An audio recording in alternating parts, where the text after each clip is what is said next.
Hello বন্ধুরা, সবাই কেমন আছো? আশা করছি সবাই খুব ভালো আছো। আজকে তোমরা সবাই আমার টাইটেল আর থাম্বনেল দেখেই এসেছো, তো বুঝতেই পারছো আজকে আমি দুটো কন্টেন্টের ওপরে একসাথে ভিডিও করছি। তো অবশ্যই দুই প্রিয়াকে নিয়ে আজকে কথা বলবো। তোমরা তো বুঝতেই পেরেছো যে কাদের নিয়ে কথা বলতে যাচ্ছি। যাই হোক, ভিডিওর শুরুতেই বলবো খুব বেশি বড় ভিডিও করবো না, ছোট একটা ভিডিওই করবো, কিন্তু আমার কিছু ওপিনিয়ন আছে সেগুলো তোমাদের সামনে রাখার জন্য এসেছি। বিগত দিনেও আমি মিঠুনদাকে নিয়ে দুটো ভিডিও করেছি, তোমরা দেখেছো এবং তোমাদের অনেক ভালোবাসাও পেয়েছি, অনেক সাপোর্টও পেয়েছি, আবার অনেকের মতামত দিয়েছো। এটা একটা ওপেন প্ল্যাটফর্ম, মানুষ তার মতামত জানাবে, কিন্তু মতামতটা জানাতে গিয়ে এমন পর্যায়ে কখনোই যেন চলে না যায় যে কোনো মানুষকে পার্সোনাল অ্যাটাক করি। কারণ আমরা যখন ভিডিও করি, আমরা এখানে প্রফেশনালি কাজ করতে বসেছি অ্যাজ এ কন্ট্রোভার্সি ক্রিয়েটার, একদমই ব্লগার নই আমি। তারপরেও কিন্তু কাউকে পার্সোনাল অ্যাটাক করার মতো অডারসিটি আমাদের কারো কাছে থাকে না, সেখানে কোনো ভিউয়ার্সদেরও সেই অডারসিটি নেই। যাই হোক, চলো বন্ধুরা ভিডিও শুরু করবো, তার আগে একটু ইন্ট্রো দিই। Hello my lovely viewers, welcome back to my channel Dimpi lifestyle. বন্ধুরা আমার সাথে থাকো, পাশে থাকো, চ্যানেলটিকে সাবস্ক্রাইব করে লাইক কমেন্ট শেয়ার করো। প্রথমে শুরুতেই আমি একটুখানি এপি ব্লগস আর প্রিয়াকে নিয়ে জাস্ট কয়েকটা কথা বলে তারপর অবশ্যই মিঠুনদার প্রসঙ্গে আসবো। তো সেটা হচ্ছে কি, প্রিয়ার আমি লাস্ট ভিডিওটাই দেখেছি, কালকের লাস্ট ভিডিওটা, যেটা ও বসে করেছে এবং ওই পিকনিক নিয়ে যে কথাটা ও ক্লিয়ার করেছে, ওর জায়দের সাথে সম্পর্ক, রাজনীতি, পলিটিক্স অনেক কিছু এখানে ইনভলভ হয়ে অনেকেই কমেন্ট করছে, যার কারণে ওদের পার্সোনাল রিলেশনগুলো নষ্ট হয়ে যাচ্ছে, মানে ওদের পারিবারিক বন্ডিংগুলো নষ্ট হয়ে যাচ্ছে, অনেকে কন্ট্রোভার্সি করছে, সেই কারণে নষ্ট হয়ে যাচ্ছে। তো আমি একটা কথা, শুধু ছোট্ট একটা কথা প্রিয়াকে শুধু বলতে চাই যে যদি তোমার মনে হয় যে মানুষের কমেন্ট বা মানুষের কথা বলার জন্য বা কোনো কন্ট্রোভার্সি ক্রিয়েটাররা ভিডিও করছে বলে তোমাদের পার্সোনাল সম্পর্কগুলো নষ্ট হয়ে যাচ্ছে, হতেই পারে। মানুষের 5 জনের 5টা জিনিস দেখলে একটা এফেক্ট পড়ে, এটা আমরা জানি। তবে আমি একটা কথা বলবো, তাহলে একটু সাবধান হয়ে তোমাদেরকেও ভিডিওটা করা উচিত, কারণ তোমরা সোশ্যালি এমন কিছু স্প্রেড করো না যেটা দিয়ে মানুষ তোমাদের পার্সোনাল জিনিসগুলোকে বিচার বা জাজ করতে বসে পড়ে না, এরকম কিছু করো না। কিন্তু তোমরা তো সেটা শুনবে না, কারণ তোমরা ওই যে ভিউজের জন্যই তোমরা ভিডিও করতে বসো, সেটা তোমরা নিজেরাও স্বীকার করে। এবার দেখো, তোমরা যদি ভিউজের জন্য বসো, আমরা যারা তোমাদের তো ব্লগার নই, আমরা কন্ট্রোভার্সি ক্রিয়েটার, তো আমরা তো মুখ দেখাতে বসি না, আমরাও এখানে ভিউজের জন্যই বসি আর কি। তো সেইখানে তোমরা দেখালে মানুষ কথা বলবেই, যারা ক্রিয়েটার তারা তাদের চ্যানেলের মারফত ভিডিও করে বলে, আর যারা ভিউয়ার্স আছে তারা কমেন্ট সেকশনে বলে। এই তো হচ্ছে ডিফারেন্স। তাহলে তোমরা ফ্যামিলি ম্যাটারগুলোকে এনো না, তাহলে কেউ কিছু বলবে না। ব্লগিং মানে এই নয়, পার্সোনাল কোনো জিনিসগুলোকে রিভিল করা, ব্লগিং মানে এই নয়। কিন্তু তোমরা কি বলো তো, যেইখানে মানুষের প্রয়োজন যে একটা বিচার বিবেচনার জন্য আইন আদালত বা অন্য কোনো ওয়ে ধরা, সেখানে তোমরা সেইগুলো না করে সবটাই অন ক্যামেরা করো, যে ক্যামেরা অন করে এই জিনিসটা দিয়ে আমার একটা কন্টেন্টও হলেও আমার আর্নিংও আসলো, প্রত্যেকটা ব্লগারের ক্ষেত্রেই বলছি।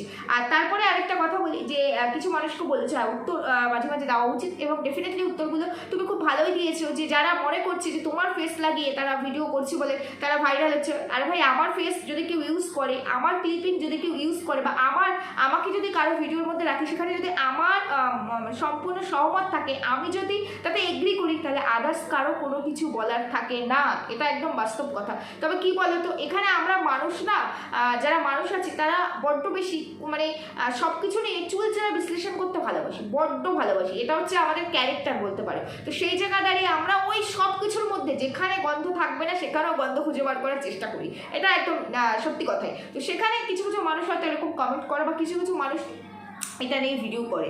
তো সেটা যখন তোমাদের মধ্যে যখন এত ভালো আন্ডারস্ট্যান্ডিং আছে তোমাদের জায়গার মধ্যে, যেটা শুনলাম তোমার ভিডিও ধরে, এবং পিকনিকের বিষয়টাও তুমি ক্লিয়ার করলে, যে এখানে তুমি নিজে থেকে পিকনিক করবে বলে ইন্টারেস্টেড ছিলে না, বা তুমি তাদেরকে কাউকে বলোনি, তারাই এসে পিকনিক করতে চেয়েছে এবং তারপরে পিকনিকটা হচ্ছে। তো সেই জায়গাটাতে এবার যেহেতু তোমরা এতগুলো ব্লগার হয়ে গেছো তো বাড়িতে, এবার সবার চ্যানেল থেকে কিছু কিছু ক্লিপ আসে, এবার সবাই সেগুলোকে এক জায়গায় করে নিয়ে তখন তাদের ওপিনিয়নটা দেয়। তো এগুলোতে এতটা বেশি তোমাদেরও বা নজর দেওয়ার প্রয়োজনটা কি? কারণ তোমরা যখন ব্লগার হিসাবে এখানে সোশ্যাল মিডিয়ার মতো জায়গায় এসেছো এবং ফ্যামিলি রিলেটেড বিষয়গুলোকেই যখন তোমরা তুলে ধরছো, তাহলে সেইখানে এইটুকু জিনিস তো একটুখানি মেনে নিতে হবে, কিংবা এগুলোকে ইগনোর করতে হবে, এটা হচ্ছে বড় কথা। হ্যাঁ, একটা ভিডিও করেছো ডেফিনেটলি খুব ভালো জিনিস, যেখানে তোমাকে ব্লেম দেওয়া হচ্ছে, তুমি সেটাকে ক্লিয়ার করেছো এবং সবটা তুমি ক্লিয়ার করে বলেছো যে তুমি চাও সবাই নিজের পায়ে দাঁড়াক, সবাই একটুখানি মানে তার কাজকর্মের সাথে সোশ্যাল মিডিয়া যারা আর কি হাউস ওয়াইফ, তারা এখানে একটা চ্যানেল ক্রিয়েট করুক এবং নিজেরা কিছু আর্ন করুক, এটা খুব ভালো কথা। কিন্তু এই উদ্যোগটা সবাই আবার তো সমানভাবে নেয় না, কিছু মানুষ থাকবেই পেছন দিক থেকে টেনে নামানোর জন্যই। কারণ সবাই কিন্তু দেখো, মানুষের যদি হিংসা না থাকতো না, তাহলে এই পৃথিবীটা খুব সুন্দর হতো, খুব সুন্দরভাবে চলতো। তাহলে পরে আমি অনেক বড় হব, অন্যটা দেখে আমার জ্বলন হবে, এই জিনিসটা থাকতো না। হ্যাঁ, খিদে অবশ্যই থাকতো আমি বড় হওয়ার, কিন্তু অন্যকে দেখে হিংসে করার ব্যাপারটা থাকতো না, কিন্তু সেটা নয়। মানুষ দেখবে এই হিংসা হিংসি অন্যের পেছনে কাঠি করতে করতে জীবনের ম্যাক্সিমাম টাইমটা পার করে দেয়, যার কারণে নিজের লাইফে কিছু অ্যাচিভ করতে পারে না। এটাই হয়। আর এইসব দিয়েই তো ভগবান আমাদেরকে এই পৃথিবীতে পাঠিয়েছে, লোভগুলো আমাদের মধ্যে অনেক বেশি পরিমাণে। তো সেই জায়গায় দাঁড়িয়ে তুমি আজকে একটা ভালো জায়গায় যাচ্ছ, তুমি ভালো আছো, এখান থেকে আর্ন করে তোমার ভালো হচ্ছে, তোমাকে তোমার বাড়ির ম্যাক্সিমাম মেম্বার্সরা মানে এই যে জায়রা তারা তোমাকে ভালোবাসছে, তুমি তাদেরকে হেল্প করছো কিছুটা হলেও, ফিজিক্যালি হোক মেন্টালি হোক যেটাই হোক না কারণ একটু হলেও হেল্প করছো, তাদের চ্যানেলগুলোকে আরও বেশি প্রোগ্রেস করার জন্য একটু হলেও প্রমোট করছো।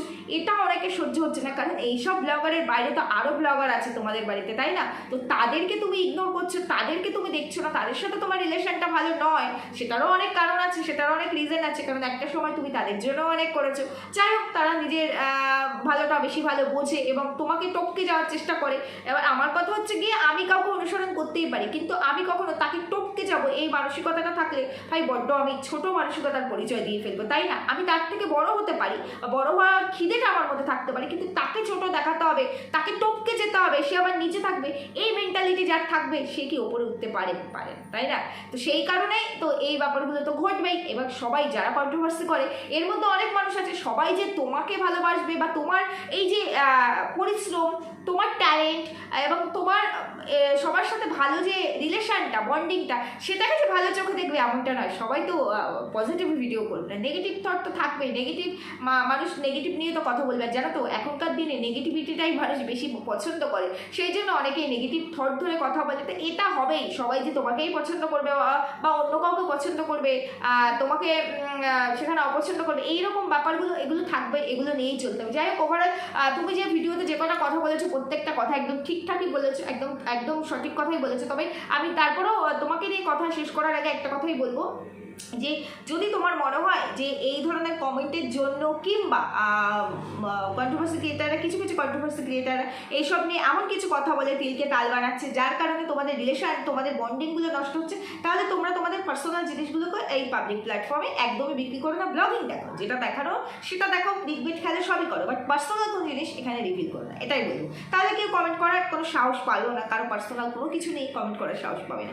যাই হোক বন্ধুরা, ওভারঅল এটুকুই আমার বলার ছিল। এবার আসি মিঠুন প্রিয়াকে নিয়ে। মিঠুন প্রিয়াকে নিয়ে বিগত দিনে আমি দুটো ভিডিও দিয়েছি। মিঠুনদা অসুস্থ ছিল বলে দেখেছিলাম, আমি এফবিতেই মেনলি দেখেছি, আমি ওয়াইটিতে নয়। তো সেখানে দেখার পরে খুব খারাপ লেগেছিল, মিঠুনদা নিজেই কান্না করে দিয়েছিল, প্রিয়া কান্না করছিল, কৌশিক, প্রিয়ার ভাই কৌশিক, অঞ্জলি, এরা সবাই ভীষণ আপসেট ছিল, খারাপ লাগছিল, কারণ ওদের একটাই রিকোয়েস্ট ছিল সবার কাছে যে সবাই প্লিজ একটু প্রার্থনা করো যাতে মিঠুনদা এই ক্রাইসিস থেকে বেরিয়ে আসতে পারে, সুস্থ হতে পারে, মেনলি হচ্ছে সুস্থ হতে পারে। তো সেই কারণে একটা ভিডিও আমি করেছিলাম, আমার খারাপ লেগেছিল, যেহেতু আমি একজন কন্ট্রোভার্সি ক্রিয়েটার, ব্লগারদের নিয়ে আমার কাজ, সেই কারণে আমি করেছিলাম। তো তার পরবর্তী ভিডিওতেও আমার কিছু কথা বলার ছিল, আমি বলেছি। আজকে আমি যে ভিডিওটা করছি সেখানে মেন বিষয় হচ্ছে গিয়ে আমি এফবিতেই দেখেছি ওদের ভিডিও, আজকেও দেখে এসে আমি ভিডিও করছি। এবং কালকে আমি প্রিয়ার একটা পোস্ট দেখেছিলাম এফবিতে, সেখানে বলেছিল সন্ধ্যে 6:30টার সময় মিঠুনদার সমস্ত রিপোর্টসগুলো চলে আসবে এবং তারপরে জানা যাবে ফাইনালি কী হয়েছে। তারপর থেকে এই পর্যন্ত ওদের কোনো পোস্ট নেই, বা ওরা অন্যান্য ভিডিও দিচ্ছে, বাট মিঠুনদার কী হয়েছে? এত মানুষ যে মিঠুনদার জন্য প্রে করছে, সবাই যে প্রে করছে বলবে না, তবে অনেক মানুষ তো করছে, অনেক মানুষ চিন্তাও করছে যে মিঠুনদার যেন তাড়াতাড়ি সুস্থ হয়ে যায়। সেই রকম কোনো রকম আপডেট নেই যে এখন একটু ভালো আছে, কিংবা সমস্ত টেস্টের রিপোর্ট আসলে পরেও ডক্টর আরও কিছু টেস্ট করতে দিয়েছে, তারপরে হয়তো পাওয়া যাবে, বা তোমরা এত টেনশন করো না, আগের থেকে কন্ডিশন একটু স্টেবল আছে, এরকম কোনো কিছু নেই। অথচ দেখো ওদের ভিডিও ধরে, আমি তোমাদেরকে কালকের ভিডিওতেই বলেছি যে একটা মানুষ যখন কন্টেন্ট ক্রিয়েটার, তখন সে আজকে এই ক্রাইসিস অবস্থাতে, এমনিতেই প্রিয়া খুব সাজতে বুঝতে ভালোবাসে, সেটা আমরা জানি, তো সেখানে তার ড্রেস আপ দেখে কখনো বিচার করো না যে সে কোনো ক্রাইসিসের মধ্যে নেই, এটা আমি বলেছি কালকে। তো আজকেও আমি বলছি কখনোই সেটা বিচার করো না, কিন্তু তার মানে এই নয় যে আমি ওখানে ট্রিটমেন্ট করতে গেছি, আমি গেছি ওখানে আমার হাজব্যান্ডকে সুস্থ করে নিয়ে আসতে, সেখানে গিয়ে শুধু যদি আমরা রিলসের মাধ্যমে তুলে ধরি, গানের মাধ্যমে আমরা নার্সিংহোমে যাচ্ছি, আসছি, ফ্লাইটে যাচ্ছি, ঘুরতে যাচ্ছি, খাচ্ছি, এমনকি মানে আমি কটকটির কথা বলবো, দেখাতে গিয়ে নার্সিংহোমের ভেতরে মানে হসপিটালের ভেতরে ঢুকে সেখানে ফল নিয়ে খাচ্ছে। আরে বাবা, এক জায়গায় দেখানো যায়, দু জায়গায় দেখানো যায়, বারবার এই জিনিসগুলো, তাহলে ভিউয়ার্সদের মনের মধ্যে একটা এফেক্ট পড়ে যে সত্যি কি এতটা সিরিয়াস কন্ডিশন, কারণ যেটা ওরা দেখিয়েছে। দেখো একটা মানুষ অসুস্থ, তাকে ট্রিটমেন্ট করতে গেছি, আমি একজন ব্লগার, আমার কাজ, এটা আমার প্রফেশন, আমি প্রত্যেকটা স্টেপকে তুলে ধরবো, কিন্তু সেই স্টেপ তুলে ধরার মধ্যে অবশ্যই থাকবে আমার স্বামী কীভাবে সুস্থ হচ্ছে, ডাক্তার কীভাবে দেখাচ্ছি, আমরা যাচ্ছি হসপিটালে দেখাতে, টেস্ট হচ্ছে, সবটা থাকবে। তার মধ্যে আমরা কি খাচ্ছি ওখানে না খাচ্ছি সেটাও থাকবে। কিন্তু ওভারঅল এই জিনিসগুলোর মধ্যে শুধুমাত্র আমাদের ঘোরা ফেরা, ড্রেস আপ এবং খাওয়া দাওয়া, হাসি ঠাট্টা, নাচ গান, এবং একটা ভিডিও এরকমও দেখলাম যে হোটেলের মধ্যে কটকটি আর ওর হাজবেন্ড মানে কৌশিকার ওর ওয়াইফ আর কি দুজনে মিলে নাচছে, সেটাতেও ক্যামেরা বন্ধ করে ছাড়ছে। অবশ্যই এগুলো একটা আনন্দের মোমেন্ট থাকে, সেই মোমেন্টে এগুলো শেয়ার করলে মানুষ সেটাকে এনজয় করে। কিন্তু এই মোমেন্টটা হচ্ছে একটা ভাইটাল মুহূর্ত যে একটা মানুষ অসুস্থ, তার কি হয়েছে সেটা মানুষ জানতে পারছে না প্রথমত, দ্বিতীয়ত সে এখন কতটা ভালো আছে সেটাও জানতে পারছে না। কিন্তু যতটুকু ওভারঅল মনে হচ্ছে মিঠুনদাকে দেখে, মিঠুনদা আগের থেকে ভালো, মানে এখানে থাকতে যে অবস্থা আমরা দেখেছি তার থেকে অবশ্যই মিঠুনদা ভালো আছে, যেটা মিঠুনদাকে দেখে বোঝা যাচ্ছে যে ওখানে গিয়ে ভালো আছে। যদিও ওইসব জায়গায় কিন্তু এখনও মেডিসিন স্টার্ট হয়তো মেবি হয়নি, কারণ টেস্টের রিপোর্ট বলেছিল কালকে আসার কথা, মানে আমি ভিডিওটা যেদিন দিচ্ছি তার আগে আসার কথা আমরা জানি না, আমরা কোনো আপডেট পাইনি, হয়তো মেবি এসেছে তারপরে মেডিসিন ওরা সাজেস্ট করবে, কিংবা আরও কোনো টেস্ট দরকার কিনা, কিংবা অন্য কোনো ডক্টরের কাছে আরও রেফার করবে কিনা, এগুলো কিছু জানি না। তবে ওভারঅল দেখে মনে হলো ভালো আছে মিঠুনদা, মানে আগের থেকে যেটা আমরা এখানে থাকতে দেখেছি তার থেকে মিঠুনদা ভালো আছে। কিন্তু আমার কথা সবই ঠিক আছে, তোমরা ওখানে গেছো যখন, মানুষকে তোমরা দেখিয়েছো মিঠুনদা আপেলতা ভর্তি আছে, মিঠুনদা হসপিটালে ভর্তি আছে, মিঠুনদার কন্ডিশন ক্রিটিক্যাল, মিঠুনদার লিভারে একটা মানে ডেঞ্জার কিছু একটা হয়েছে, রিপোর্টস খুব খারাপ এসেছে, সেই জন্য তোমাদেরকে এখান থেকে হায়দ্রাবাদে নিয়ে যেতে হলো, এবং সেখানে টাকা পয়সা অ্যারেঞ্জের জন্য লোন নেওয়া, এই সেই সব কিছু দেখিয়েছে। তার মানে মানুষ বুঝতে পেরেছে মানুষটা সত্যি খুব অসুস্থ এবং কন্ডিশন খুব একটা ভালো নয়, একটা মানে মেজর একটা কন্ডিশনের মধ্যে আছে। সেইখানে ওখানে যাওয়ার পর থেকে এখনো পর্যন্ত আমরা এইরকম যেটা এখানে বাড়িতে থাকাকালীন যেটা দেখেছি সেরকম কোনো কিছু দেখিনি। শুধু দেখছি তোমরা ঘুরছো ফিরছো, ঘুরতে যাচ্ছ, হায়দ্রাবাদ এসেছি, সাউথ ইন্ডিয়ান খাবার কি খাবো না, এত খাবার। একটা মানুষ অসুস্থ, মানুষটা সুস্থ হয়ে গেলে না, রিপোর্ট সব ভালো এসেছে, সুস্থ আছে, এবার আমি এনজয় করতে পারি, এবার আমি খেতে পারি, কারণ আমার মনটা হালকা হয়ে গেল, আমার মাথা থেকে একটা বার্ডেন চলে গেল। বাট আমি মানুষটা ট্রিটমেন্ট করাচ্ছি, আমি দেখাচ্ছি আমি হসপিটালে যাচ্ছি আসছি ট্রিটমেন্ট করতে, তার মধ্যে খাওয়া দাওয়া ঘুরতে যাওয়া এগুলো অ্যায়াসই হলো। এগুলো কি সত্যি সত্যি মানে ট্রমাটাইজ বলে মনে হচ্ছে জানি না। ভিউয়ার্সদেরকে আমার মনে হয় এইভাবে পাজেলড না করে তোমরা আনন্দ করো। একটা মানুষ অসুস্থ বলে সে সুস্থ হতে পারে না, এটা কোথাও লেখা নেই, সুস্থ করার জন্যই তাকে অত দূরে নিয়ে যাওয়া হয়েছে। কিন্তু উল্টো থেকে যে ভালোবাসার মানুষগুলো তোমাদেরকে ভালোবাসে, যারা অধীর আগ্রহে বসে আছে একটা খবর পাওয়ার জন্য যে কী হয়েছে, তাদের কাছে খবরের পরিবর্তে তোমাদের এনজয় করার মোমেন্টগুলো উঠে আসছে, এটা কি তোমাদের জন্য ভালো হচ্ছে? আমি জানি না, অবশ্যই মানুষটা অসুস্থ বলেই তোমরা তাকে নিয়ে গেছো ট্রিটমেন্ট করতে। আর এটাও বোঝা যাচ্ছে মেবি হয়তো ডক্টর ওখানে দেখে, এখানকার কিছু পেশেন্ট দেখে বা নর্মাল কিছু টেস্টের রিপোর্ট আসার পর হয়তো মেবি বলেছে না সেরকম কিছু নেই, ঠিক আছে, ভালো আছে, মেডিসিনে রিকভারি হয়ে যাবে, ভয় পাওয়ার কিছু নেই। এই জন্যই হয়তো তোমরা এতটা মানে এখানে থাকতে তোমাদের যে ডিপ্রেস দেখাচ্ছিল সেই ডিপ্রেশনটা তোমাদের মধ্যে নেই। তোমরা আনন্দ করছো, ঘুরছো, খাওয়া দাওয়াকে এনজয় করছো, ঘোরাটা এনজয় করছো, নাচানাচি করছো। যেখানে কটকটি এখান থেকে যদিও ওগুলো স্ক্রিপ্টেড ভিডিও কটকটি, তারপরেও বলছিল দাদাকে প্রচুর জল খেতে বলেছে, দাদাকে প্রচুর শাক খেতে বলেছে, ফ্লাইটে করে শাক নিয়ে যাবো, ভেজিটেবলস নিয়ে যাবো, সব কিছু।